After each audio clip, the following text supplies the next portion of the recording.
Para empezar la charla me gustaría hacerlo pues explicando muy brevemente lo que es el cáncer. Para ello me voy a valer de este pequeño vídeo. Imaginaos que tenemos un microscopio con una cámara instalada y podemos ver pues las células de nuestro cuerpo. Estas células que veis aquí, de color más oscuro, están creciendo, están multiplicándose y forman los tumores. Eso sería el cáncer, un crecimiento de células descontrolado. ¿Por qué ocurre eso? ¿Por qué las células en un determinado momento empiezan a crecer por encima de lo normal? Pues la medicina convencional, la ciencia en general, lo atribuye a la presencia de alteraciones genéticas. Podríamos decir que los genes son como los planos que le dicen a las células cómo tienen que funcionar. Y si esos planos se alteran, puede ocurrir que las células se mueran o que pierdan el control sobre su crecimiento. Así al menos lo considera la ciencia actualmente. Se sabe que hay agentes químicos y físicos que producen daños en los genes, en el ADN, de manera que se considera que la exposición a agentes que dañan el ADN también puede predisponer al cáncer. ¿Qué tipo de agentes? Pues, por ejemplo, la radiación nuclear y el grave problema de los escapes radiactivos. Esa radiación daña los genes y eso puede predisponer pues, al cáncer.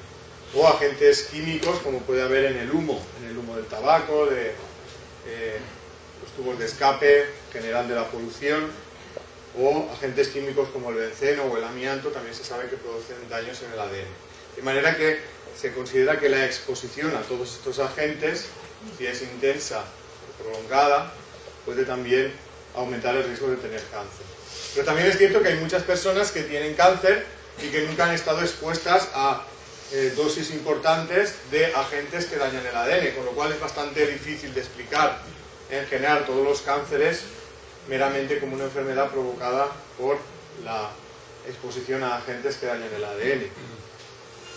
¿Cómo trata la medicina convencional el cáncer? Pues básicamente durante mucho tiempo lo ha hecho utilizando sobre todo quimioterapia y radioterapia, que son agentes que también dañan el ADN, supuestamente para matar las células cancerosas. El problema de esos tratamientos es que son inespecíficos, es decir, que afectan a las células tumorales y a las células sanas, de manera que pues, los efectos secundarios de esos tratamientos también son muy fuertes. No me voy a extender en ello. Todos conoceréis a personas, o incluso algunos de vosotros habéis recibido tratamientos de quimioterapia o de radioterapia y pues veis lo que ocurre, ¿no?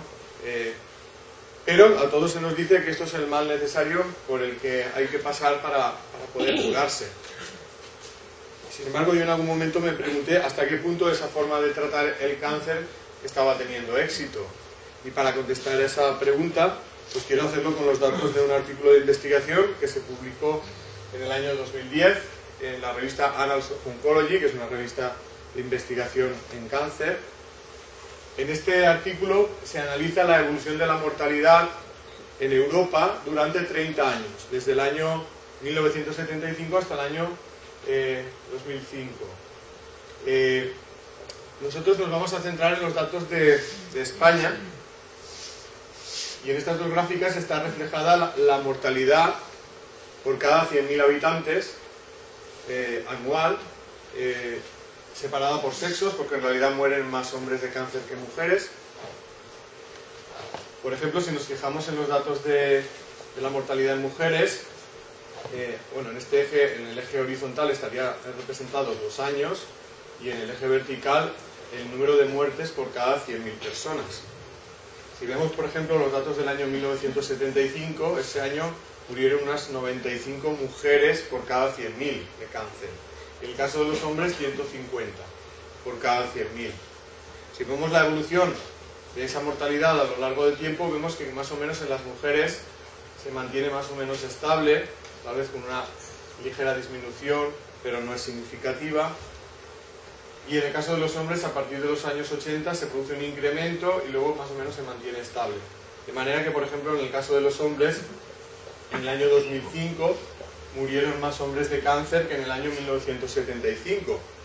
En el caso de las mujeres, más o menos una cantidad semejante a la del año 75. Entonces, a la luz de esos resultados, uno se puede preguntar ¿cómo es posible que, habiendo tantos avances científicos, tantos nuevos tratamientos contra el cáncer, no hayamos conseguido disminuir significativamente la mortalidad por cáncer? Es decir, es que hay algo que la medicina convencional está dejando de considerar y que es muy importante para conseguir esa curación que todos deseamos. Yo, para mí, una de las cosas que está dejando de considerar, que es muy importante, es cómo influye lo que nos ocurre a nivel emocional y cómo esto influye en nuestra salud física y también en la génesis de enfermedades como el cáncer. Por eso quiero comentaros algunos, en esta primera parte, algunos artículos que realmente empiezan a demostrar que existe una relación entre lo que nos ocurre a nivel emocional y a nivel físico. Primero quiero comentaros un trabajo de investigación publicado en el año 2008 por un grupo de investigación alemán del Instituto de Inmunología de Witten, que demuestra que las células tumorales están conectadas con el sistema nervioso y que a través de esa conexión reciben la señal de crecimiento. Es decir, antes os he comentado al principio que en general se cree pues, que las células cancerosas crecen a consecuencia de daños en sus genes y que esa es la señal que dispara el crecimiento. Sin embargo, si hacemos caso de lo que dice este estudio, esa señal de crecimiento puede estar llegando de fuera y llega a través del sistema nervioso. Aquí ya tenemos el primer vínculo, porque todo lo que nos ocurre a nivel emocional va a impactar primeramente en el sistema nervioso. Esto se publica, como digo, en el año 2008 en una revista de investigación en cáncer. El título del artículo es La conexión nerviosa del cáncer, considerando la interconexión entre las neuronas y los tumores. Aquí hay otro artículo donde se demuestra que realmente existe esa relación del crecimiento celular con el sistema nervioso. Es un estudio realizado en ratones, se publica en el año 2010 en la revista Cancer Research, y lo que hacen en este estudio es observar cómo influye el estrés en el crecimiento de células tumorales. En este estudio lo que hacen es inyectar células tumorales en la pata de los ratones, y tienen dos grupos de ratones, un grupo control, el cual no es sometido a ningún tipo de estrés, y un grupo que sería, digamos, el grupo de casos, a los cuales se somete a un estrés que se llama estrés por confinamiento. Es un estrés que se produce cuando al ratón se le saca de su entorno, las jaulitas grandes, y se le mete en una microjaula, como si fuera una camisa de fuerza, de manera que el ratón no se puede mover. Eso se hace un tiempo al día, un determinado tiempo al día. Eso se sabe que genera un estrés muy fuerte en el ratón y una respuesta del sistema nervioso simpático, que no es que sea muy gracioso, se llama así. Y entonces lo que se observa, esto ya se sabía de antes, no es nada nuevo, pero lo que se observa es que en estos ratones que han sido sometidos al estrés, el crecimiento de las células tumorales se produce también en otras localizaciones. Es decir, en el grupo de ratones sin estrés, el crecimiento de las células tumorales se produce en el lugar donde se han inyectado. Solo ahí. En el caso de este ratón, en la pata. Esta mancha de color violeta marca el crecimiento del tumor. Sin embargo, los ratones que han sufrido estrés, el crecimiento, aparte de en la pata, se produce también en la región de los pulmones. Es decir, que aquí se está viendo que el estrés está influyendo en la diseminación del crecimiento celular. Un artículo muy parecido se publicó un par de años después y donde se veía que además también se producía un crecimiento celular en los huesos del ratón, crecimiento tumoral. Este es otro artículo publicado también en el año 2008 en una revista de investigación también en oncología, en un grupo de investigación de la Universidad de Londres. El título del artículo es una pregunta, que es más o menos la que nos estamos haciendo nosotros. ¿Los factores psicosociales relacionados con el estrés contribuyen a la incidencia del cáncer y a su supervivencia? O sea, ¿hay una influencia del estrés psicológico en tener más cáncer? ¿O incluso en las personas que ya tienen cáncer en el tiempo que viven? Esas son más o menos las preguntas que se están haciendo en el estudio. Un estudio que incluye un montón de... es como una recopilación de muchos trabajos donde también están investigando lo mismo. Lo que hacen aquí es hacer un estudio estadístico con la suma de todos esos trabajos. ¿A qué conclusiones llegan en el estudio? Pues que efectivamente existe una incidencia mayor de cáncer asociada a factores psicosociales. Y además también influye en la supervivencia, es decir, las personas con mayor nivel de estrés psicológico que ya han sido diagnosticadas de cáncer viven menos tiempo que aquellas que tienen menos nivel de estrés. Algunas cosas también que dice el estudio es que la incidencia de cáncer es más alta en personas con depresión. Personas diagnosticadas de depresión tienen un riesgo de tener cáncer el doble que aquellas que no han sido diagnosticadas de depresión. También la personalidad propensa al estrés y la mala actitud frente a los problemas de la vida también incrementan el riesgo de padecer cáncer.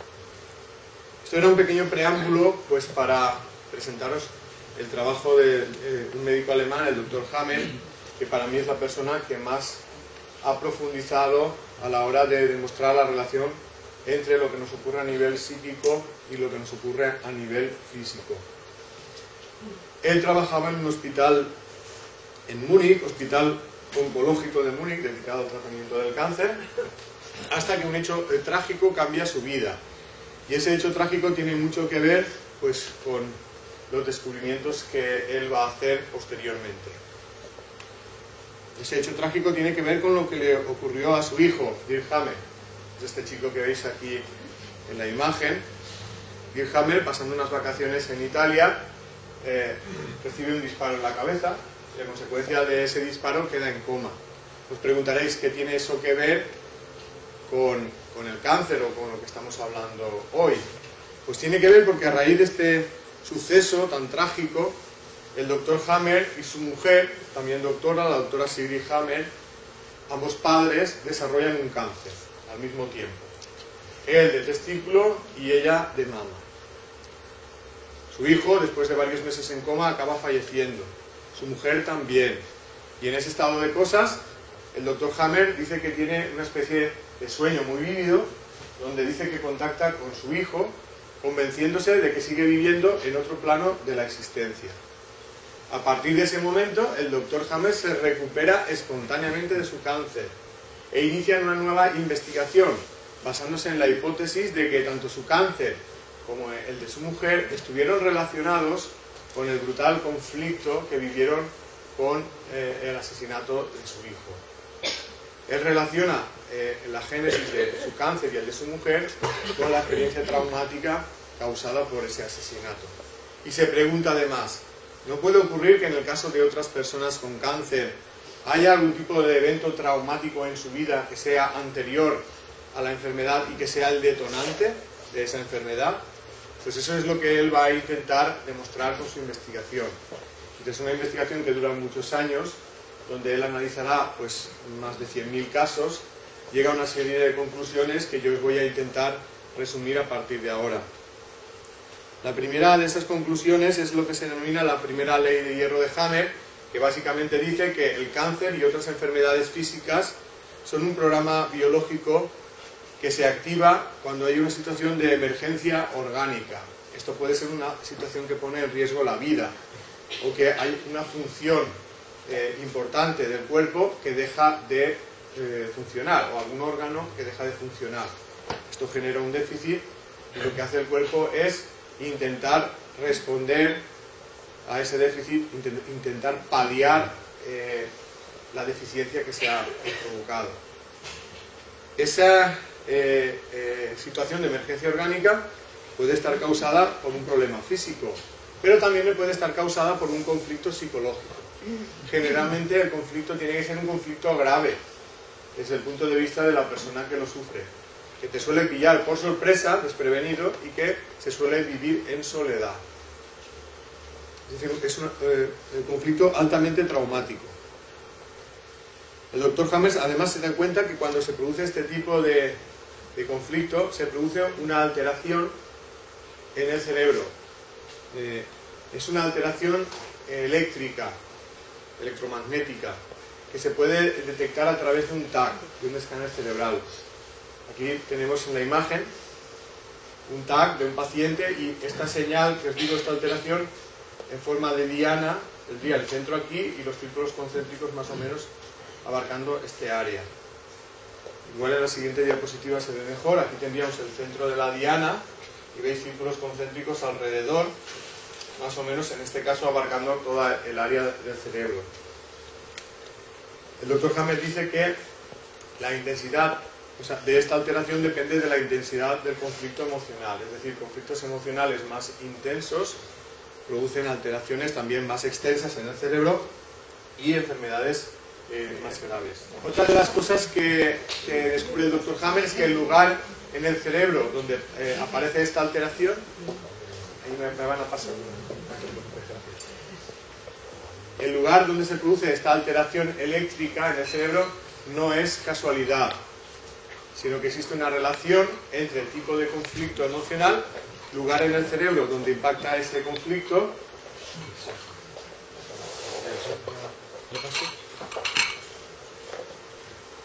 una relación entre conflicto emocional, lugar donde impacta en el cerebro y órgano que luego va a desarrollar la enfermedad. De manera que él es capaz de predecir con los datos de un TAC pues qué parte, qué conflicto hay relacionado con esa alteración del cerebro y qué órgano luego va a sufrir la enfermedad. De hecho, él tiene una serie de mapas cerebrales donde sitúa cada conflicto emocional, donde impacta en el cerebro y luego qué órgano está relacionado con esa parte del cerebro.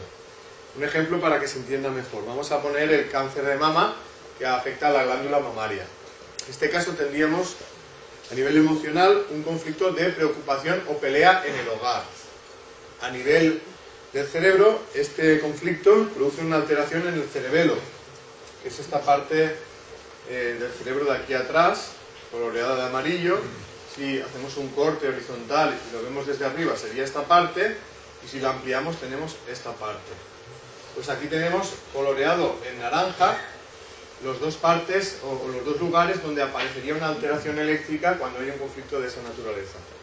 Si la alteración se produce en el lado derecho, la mama afectada es la izquierda y viceversa. Os preguntaréis, ¿por qué el lado contrario? No sé si sabéis que los hemisferios cerebrales están conectados a partir del cuello con el lado contrario del cuerpo. Por eso cuando una persona tiene una hemorragia cerebral que afecta, por ejemplo, al hemisferio derecho, se queda paralítica de una parte, de la izquierda. Pues esa correspondencia entre hemisferios cerebrales y partes del cuerpo también se pone de manifiesto en estos casos. El doctor Hammers dice que en realidad no solo el cáncer, sino muchas otras enfermedades siguen ese esquema de evolución y, con una alteración en el cerebro. Y ese esquema de evolución tiene dos etapas. Y en esas dos etapas se llaman fase de conflicto activo y fase de curación. Él dice que cuando una persona no tiene ningún conflicto importante, pues alterna el sueño de la vigilia de manera normal, es decir, duerme sin problemas. A partir de que se inicia el conflicto, que es un conflicto altamente traumático, puede ocurrir que esa persona quede tan traumatizada que esto le impida conciliar el sueño. Esto es lo que haría realmente que el conflicto que estaba en el plano emocional pase a ser también un problema físico, el hecho de que se interrumpa el sueño. porque el cuerpo necesita dormir para recuperarse. Si tú le impides dormir durante un tiempo prolongado, esto provoca un agotamiento en alguna parte del cuerpo. En esta fase de insomnio es donde empiezan a producirse los primeros cambios a nivel físico, es lo que se llama la fase de conflicto activo. Si la persona fuera capaz de resolver el conflicto emocional, tendría una segunda etapa que se llama fase de curación. En esa fase de curación lo que va a intentar el cuerpo es volver a la normalidad. Pero esa vuelta a la normalidad no se produce de la noche a la mañana, requiere de un tiempo y de un proceso, que suele ser un proceso inflamatorio. Igual que cuando nos hacemos una quemadura o nos doblamos una articulación, esa parte del cuerpo se inflama para poder regenerarla, aquí ocurre lo mismo. Los tejidos, los órganos que se habían alterado cuando el conflicto estaba activo, se van a inflamar para proceder a su regeneración. Al final de todo el proceso suele haber un proceso de cicatrización y un proceso infeccioso. El doctor Hammer dice que los microorganismos lo que hacen es atacar a las células que no se han podido reparar, y de esta manera, en cierta manera, sirven para reciclar el material celular, sirven para eliminar esas células de una forma más rápida. En el cerebro también ocurren cosas diferentes dependiendo de la etapa en la que estemos. Cuando el conflicto está activo, se produce esa alteración eléctrica en el cerebro, ya lo hemos comentado, y en la fase de solución del conflicto, en la fase inflamatoria, esa parte del cerebro también se va a inflamar. El problema de las inflamaciones en el cerebro es que el cerebro está contenido en el cráneo y no puede crecer cuando se inflama. Esa necesidad de crecer y no poder provoca una presión, una tensión muy fuerte en esa zona del cerebro que puede provocar la ruptura de los vasos sanguíneos y de esta manera provocar una hemorragia cerebral. Afortunadamente hay fármacos que sirven para disminuir esa inflamación, que son los corticoides. Pero para hacer buen uso de estos fármacos, pues hace falta conocer pues, que las enfermedades pueden tener una etapa en la que se produce una inflamación en el cerebro, que si es intensa puede necesitar disminuir esa inflamación. Este estudio, publicado en el año 2012, viene a darle la razón al Dr. Hammer en la predicción que hace sobre que las enfermedades producen una afectación del cerebro y una inflamación en el cerebro que puede provocar una hemorragia cerebral. Está publicada por el Departamento de Epidemiología y Salud Pública de la Universidad de Londres. El primer autor también se llama Hammer, casualmente, no es familia de Hammer, pero se llama igual. Y el título del artículo es el estrés psicológico como un factor de riesgo de muerte por enfermedad cerebrovascular. Seguramente todos habréis conocido el caso de personas que aparentemente gozaban de buena salud y de la noche a la mañana han tenido un derrame cerebral y o se han muerto o se han quedado paralíticas en alguna parte de su cuerpo.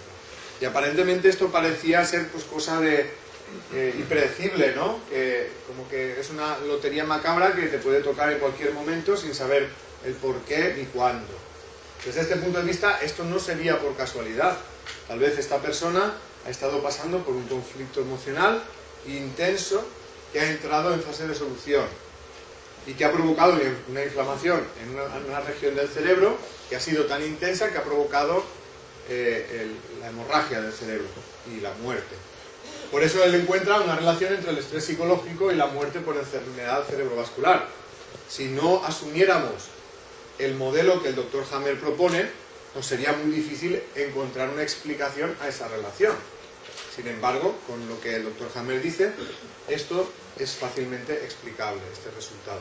La diferencia entre este artículo y lo que el Dr. Hammer dijo, pues son unos 30 años de diferencia. El Dr. Hammer lo dijo 30 años antes de que se publicara este artículo, y este artículo en realidad viene a confirmar que tenía razón. Otra de las cosas que estaba proponiendo el Dr. Hammer es que el cuerpo tiene mecanismos naturales de regeneración, incluso para enfermedades tan graves como el cáncer. Esto es algo que antes decirlo era como una herejía, ¿no? sobre todo a un oncólogo, te miraban como diciendo, tú estás chalado, ¿no? Sin embargo, ahora se admite como una realidad indiscutible. Esto más o menos es lo que dice el artículo publicado en el año 2011, la revista Journal of Natural Science, Biology and Medicine. Es un artículo que se titula La remisión espontánea del cáncer, publicado por el doctor Thomas Jesse. Quiero leeros un fragmento del resumen del artículo, porque creo que resume muy bien lo que os quiero decir. Dice así, dice, la curación espontánea del cáncer es un fenómeno que ha sido observado durante cientos y miles de años, y después de haber sido objeto de muchas controversias, como digo, porque muchos médicos no lo admitían, ahora se acepta como un hecho indiscutible, aunque todavía habrá gente, médicos, científicos que no lo admitan. Una revisión de los informes anteriores demuestra que la remisión se asocia con infecciones agudas, fiebre e inmunoestimulación. Precisamente todo lo que dice el Dr. Hammer que ocurre en la fase de solución de conflicto. La inflamación y la estimulación del sistema inmunitario que eso conlleva y al final del proceso una infección. En nuestros incesantes esfuerzos para ir más allá de la naturaleza para combatir el cáncer, a menudo se pasan por alto los mecanismos que la naturaleza ofrece para curar nuestras enfermedades. Y ahora es donde quiero profundizar un poquito en el significado biológico de la enfermedad y también del cáncer.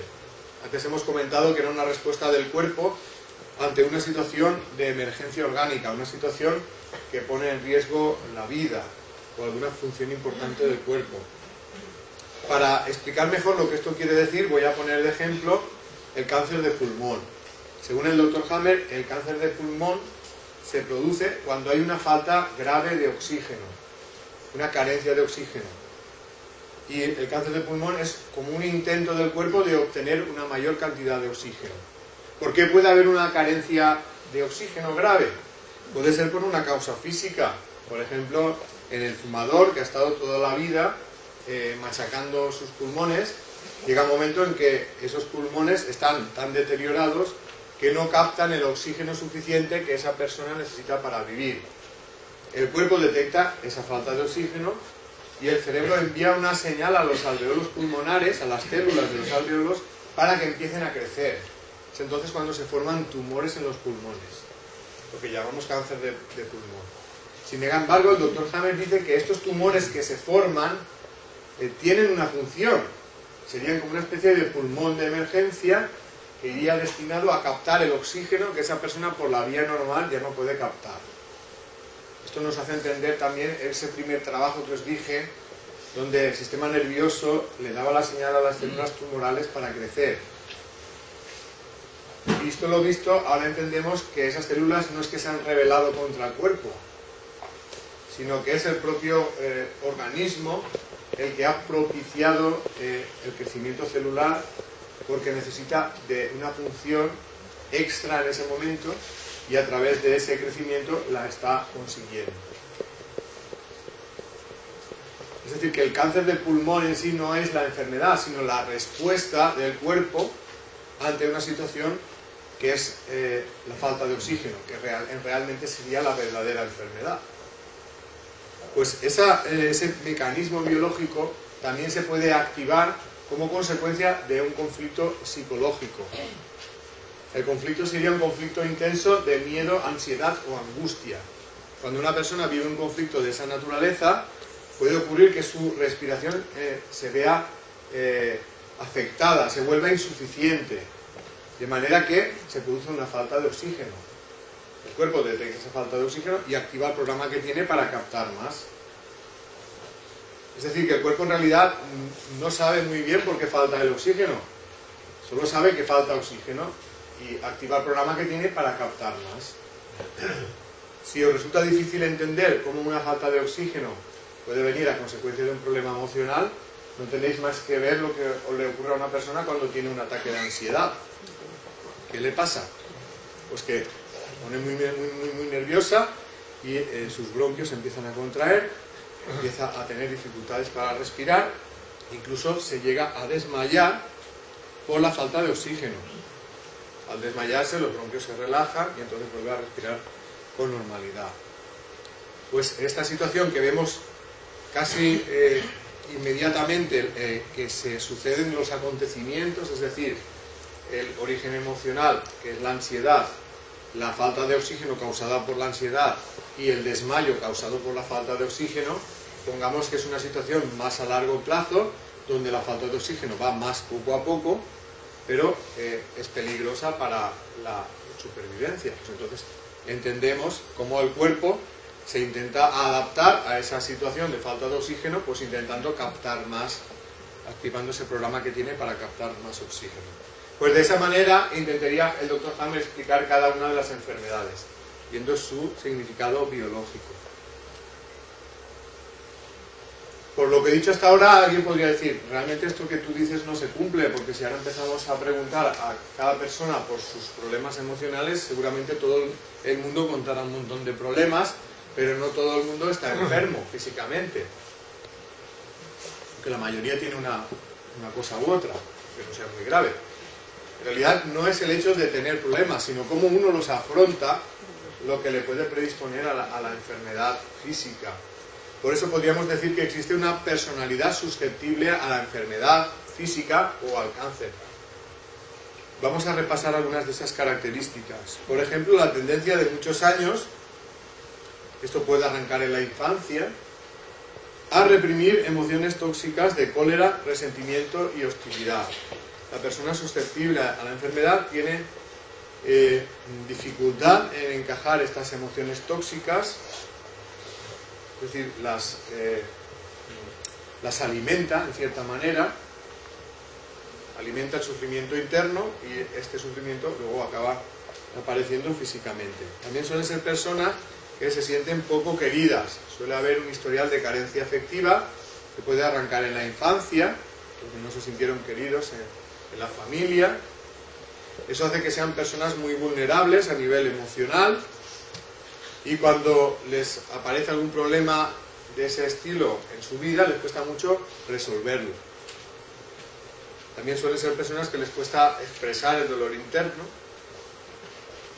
o personas que tienen miedo, se asustan profundamente de los acontecimientos negativos. Al final de la charla hablaremos con más detenimiento del miedo, porque para mí es un gran causante de sufrimiento y por ello también de enfermedad.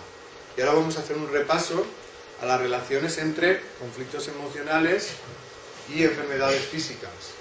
No vamos a poder tratar todas las enfermedades, pero trataremos algunas que son bastante comunes y preocupantes. Vamos a empezar hablando del cáncer de mama, una enfermedad lamentablemente tan frecuente en las mujeres y que pues, tanto sufrimiento genera. El Dr. Hammer distingue dos tipos de cáncer de mama. Uno afectaría a la glándula mamaria y otro a los conductos galactóforos, que son los conductos por donde pasa la leche. En realidad la estructura de la mama se parece a un racimo de uva, donde las glándulas serían los granos y los nervios pues serían los conductos galactóforos, conductos por donde pasa la leche.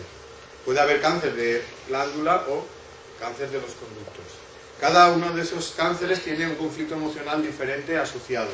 En el caso del cáncer de mama glandular, que no es el más frecuente, el 20% de los casos, el conflicto sería un conflicto de preocupación o pelea en el hogar. Antes lo hemos utilizado de ejemplo. Cuando el conflicto está activo, se produce el crecimiento de la glándula mamaria. Y cuando se resuelve el conflicto, poco a poco, la glándula vuelve a su tamaño normal. Por otra parte, estaría el cáncer de mama que afecta a los conductos galactóforos, conductos por donde pasa la leche. A nivel emocional, estaría causado por un conflicto de separación o pérdida de ser querido. Cuando el conflicto está activo, lo que ocurre en esos conductos es que las células se mueren. Se produce una necrosis del tejido. El tejido se destruye. Y cuando se resuelve el conflicto, comienza la regeneración de ese tejido. Y esa regeneración implica pues, un crecimiento celular intenso, implica que las defensas del cuerpo vayan a ese lugar, es decir, que se produce una inflamación para ayudar en ese proceso de regeneración. Y como los ganglios linfáticos son los cuarteles de las defensas en el cuerpo, los ganglios que están más cerca son los que se activan con mayor intensidad. que en este caso son los ganglios de la mama que está afectada. O sea que crecen los ganglios de la axila. Todo esto, visto por la medicina convencional, se interpreta de una manera diferente. Cuando se observa un crecimiento en el tejido mamario, como no se entiende por qué se está produciendo, se considera un crecimiento maligno, y el hecho de que los ganglios crezcan se considera una diseminación del cáncer, que el cáncer se está extendiendo desde la mama hacia los ganglios. Por eso se quita el tejido de la mama y los ganglios de las axilas, aparte de la quimio y la radioterapia. Como digo, el doctor Hammer lo que está diciendo en este caso, ese crecimiento es un crecimiento de la fase de curación, que cuando termine esa regeneración de los conductos, poco a poco la estructura de la mama volverá a la normalidad. Lo que más le preocupa al doctor Hammer es lo que ocurre en el cerebro, con el tema de las inflamaciones en el cerebro que pueden provocar hemorragias cerebrales y son muy intensas.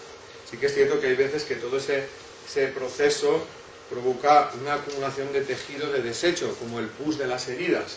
Claro, si la herida está en la superficie, pues lo normal es que se forme como una bolsita, en algún momento se rompa o se forma una costra, y como poco a poco se va cayendo, porque está en la piel.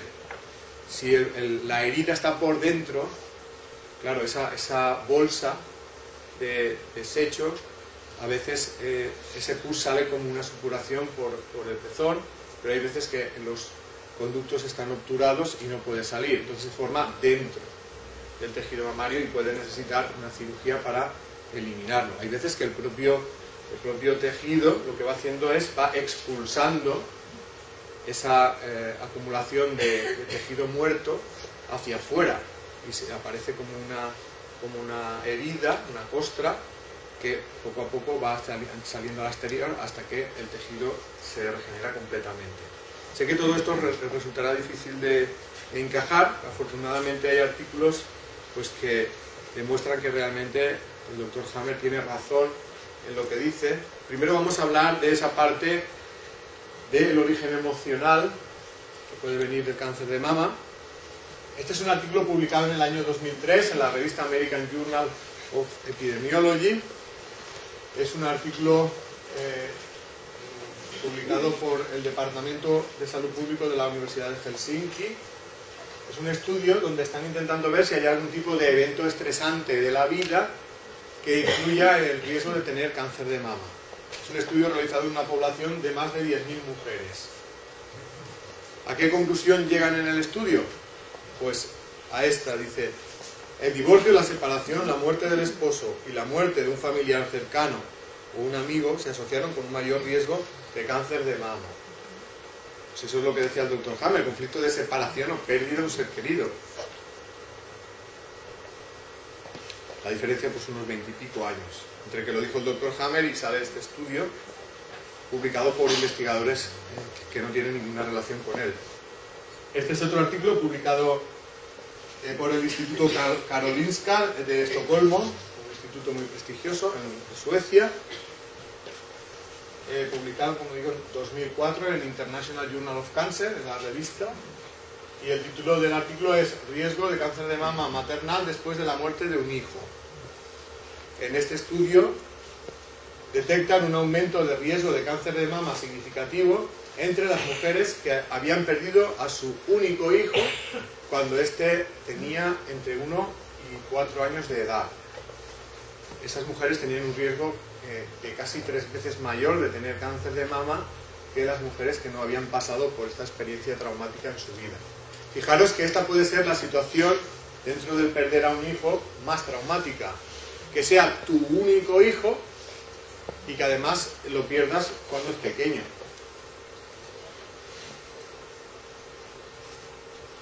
Conflicto de separación o pérdida de un ser querido, como decía el doctor Hammer.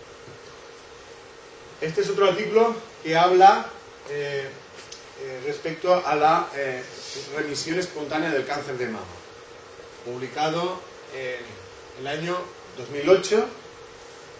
Es un estudio publicado en Noruega.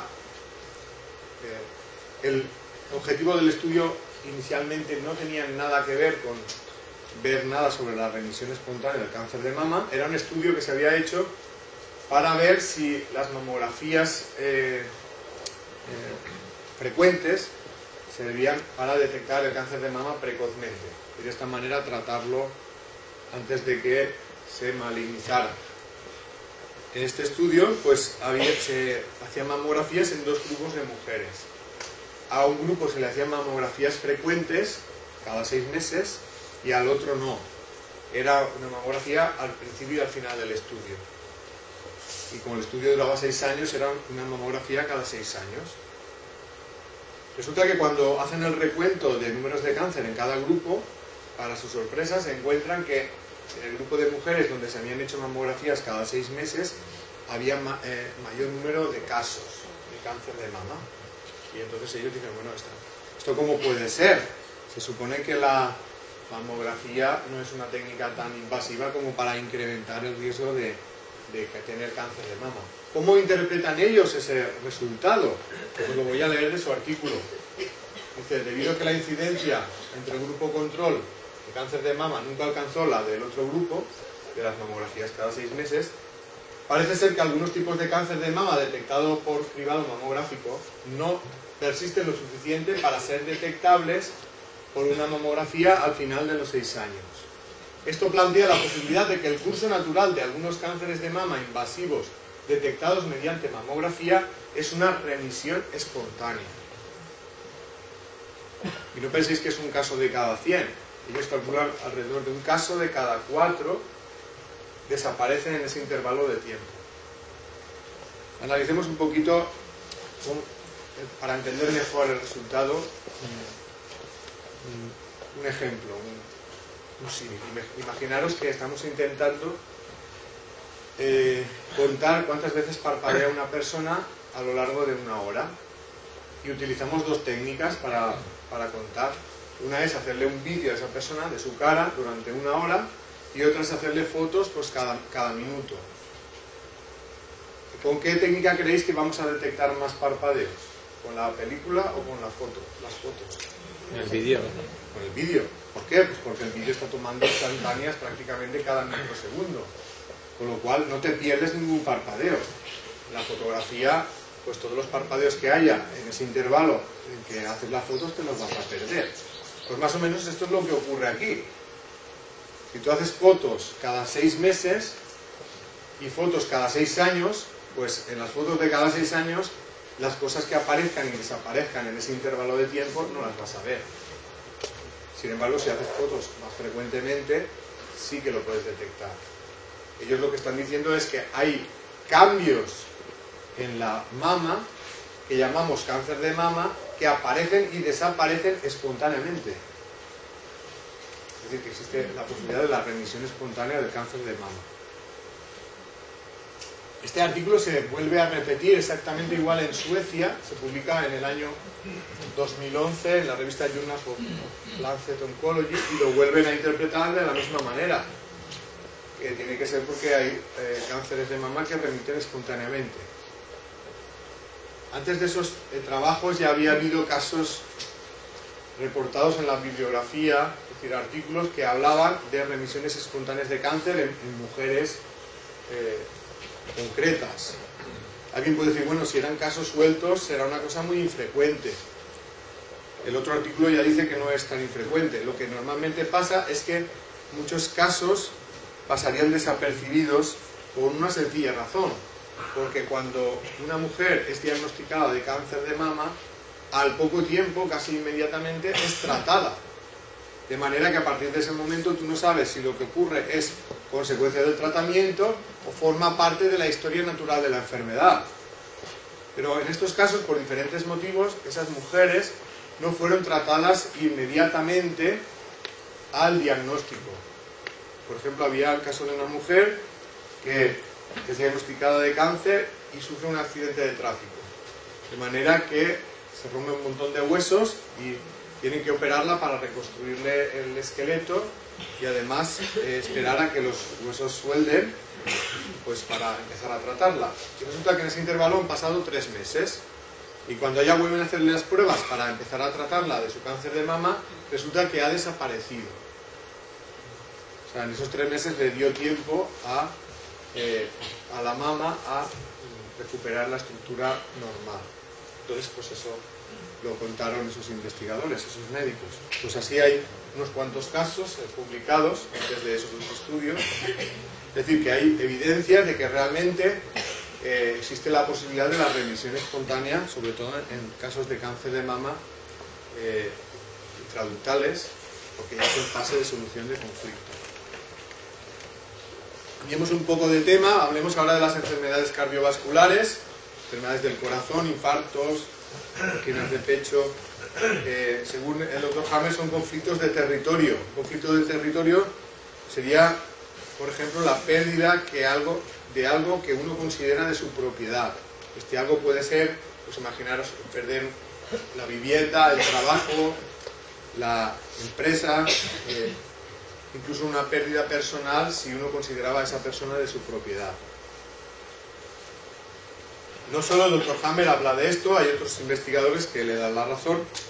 Uno de ellos es el doctor Ilan Weinstein del Hospital Johns Hopkins en Estados Unidos, que ha descrito una enfermedad cardiovascular que es semejante al infarto de miocardio y que se ha bautizado como el síndrome del corazón roto, porque se sabe que está causado por un estrés repentino y altamente traumático. Esto lo publica él en el año 2005 en la revista New England Journal of Medicine, que es la revista número 1 en investigación científica. Hay otros artículos que hablan sobre el mismo tema. Por ejemplo, en el año 98 se publicó un artículo donde también se identificaba a la depresión como un factor de riesgo de enfermedad de la arteria coronaria en hombres. Los hombres con depresión tenían un riesgo de esta enfermedad el doble que aquellos que no habían sido diagnosticados de depresión. Estos también son otros artículos más recientes, 2008-2013, donde se ve que el estrés psicológico pues, es un factor de riesgo para tener pues, enfermedades cardiovasculares. Las enfermedades respiratorias estarían causadas por conflictos donde falta el aire. Pueden ser conflictos de miedo, ansiedad o angustia. Puede provocar diferentes enfermedades del aparato respiratorio. Y antes hemos comentado que el cáncer de pulmón es, digamos, la respuesta del cuerpo ante una falta de oxígeno ya que empieza a ser peligrosa. Pero enfermedades tan comunes como el asma también pueden estar causadas por conflictos emocionales, sobre todo con el miedo. Precisamente de esto habla el doctor Richard Davidson de la Universidad de Wisconsin, que demuestra que el miedo causa asma. Y además también identifica la etapa intermedia, que es la afectación en el cerebro. Estas imágenes que veis aquí están sacadas de su artículo publicado en el año 2005, donde se observa pues, que estos pacientes que son asmáticos, lo que se les hace es inducirles el miedo a través de unas películas, del visionado de películas, y al mismo tiempo tienen monitorizado la actividad cerebral, y entonces ellos observan que después de que se produzca el miedo en esas personas, se produce una alteración en unos lugares concretos del cerebro que estarían aquí marcados, y después de eso aparece el síntoma del asma. Como dijo el doctor Hammer, conflicto, afectación del cerebro y luego afectación del órgano. El otro trabajo también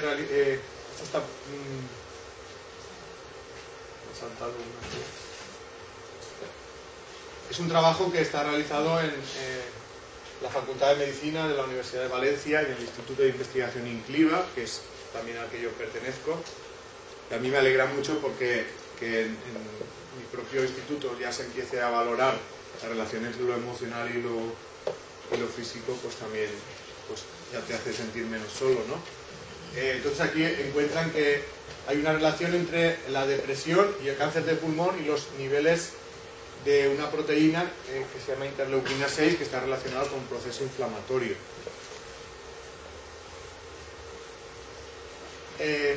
Las enfermedades del aparato digestivo tienen que ver con conflictos indigestos. ¿Qué sería un conflicto indigesto? Una circunstancia que la persona no asimila, que no traga a nivel emocional.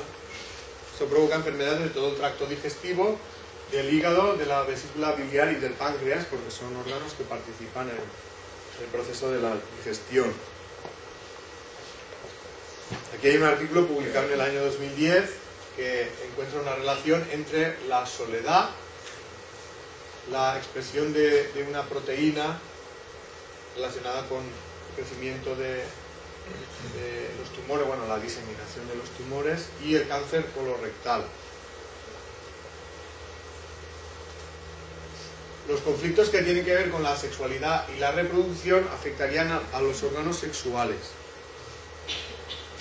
Por ejemplo, conflictos de pareja con connotación sexual, o personas que viven una sexualidad reprimida suelen tener problemas, enfermedades en los órganos sexuales. Esto es un artículo aparecido en el año 1971, es decir, incluso anterior a la época de Hammer, donde encontraron que la desesperanza es un factor que predice el riesgo de cáncer de cuello de útero, perdón, de cabeza de útero, del útero.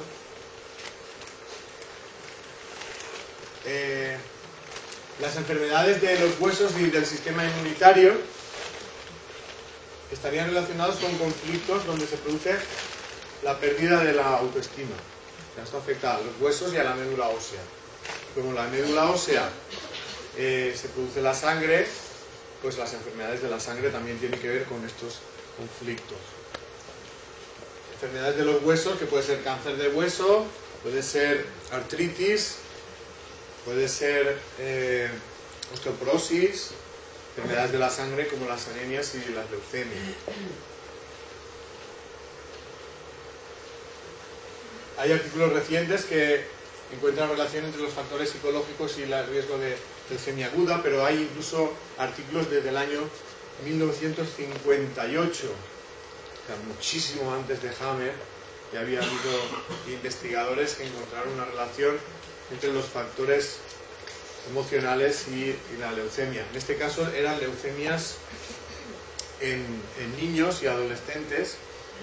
En este estudio estudiaron 33 casos de leucemias infantiles y encontraron que en 30 de los casos esos niños habían tenido una pérdida o una separación de uno de los padres. Incluso también hablan pues que después de la Segunda Guerra Mundial se produce un pico de leucemias infantiles muy importante, y esto ellos lo atribuyen a que pues claro, en la guerra murieron muchas personas y muchos padres y madres que dejaron a muchos niños huérfanos, y que algunos de esos niños huérfanos vivieron esta experiencia de la pérdida de los padres de una manera muy traumática, y esto provocó luego la enfermedad física.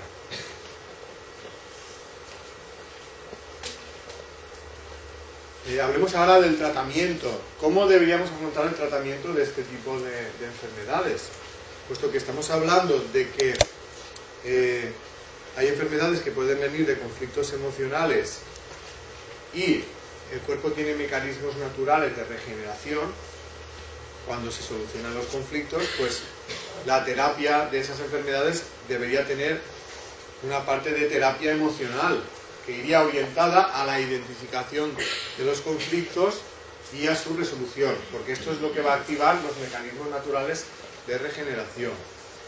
Al mismo tiempo, uno puede intentar pues ayudar al cuerpo a que esta vuelta a la normalidad sea lo más rápidamente posible, evitando los problemas que pueden aparecer en todo ese proceso. Ya hemos hablado antes de esas inflamaciones excesivas del cerebro que pueden causar hemorragias cerebrales o algunas otras cosas que pueden ocurrir.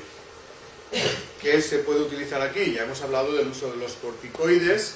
También se pueden utilizar estimuladores del sistema inmunitario, por ejemplo el Renovel, que es un producto que se puede conseguir en herboristerías y aumenta las defensas de manera que facilita ese trabajo en la fase de solución, y para que acabe antes, que tratamientos que pueden estar en la medicina naturista, por ejemplo el calanchoe es una planta que tiene muy buenos efectos, es antiinflamatoria, antihemorrágica, antitumoral. Los tratamientos que pueden estar en la homeopatía, también en la medicina energética, como el Reiki. ¿Qué tienen en común todas estas formas de tratar? Pues que no tienen toxicidad. Por eso no se utilizan ni quimioterapia ni radioterapia, porque se consideran tratamientos que provocan muchos efectos secundarios y que aparte no sirven para restaurar la normalidad, sino simplemente para destruir la manifestación en el cuerpo de los cambios que en ese momento se estaban produciendo en el cuerpo, que a veces, como digo, pues son necesarios para mantener las funciones biológicas. Y aunque muchas personas se podrían curar si se aplicaran estas formas de tratamiento, también es cierto que hay personas que, habiendo resuelto los conflictos emocionales, mueren en la fase de resolución del conflicto. Entonces eso plantea como una contradicción o un interrogante. Si la solución del conflicto no me asegura automáticamente la recuperación de la salud y la continuidad de la vida, ¿cuál es, si es que lo hay, el significado de la enfermedad?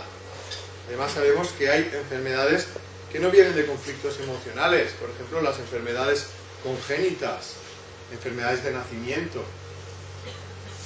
A veces son enfermedades heredadas de los padres, porque se heredan genes alterados o se producen por alteraciones durante el proceso de gestación, admitiendo que pueda haber incluso conflictos de la madre que puedan afectar al niño, al bebé, que ya se ha descubierto que realmente sí que puede ocurrir.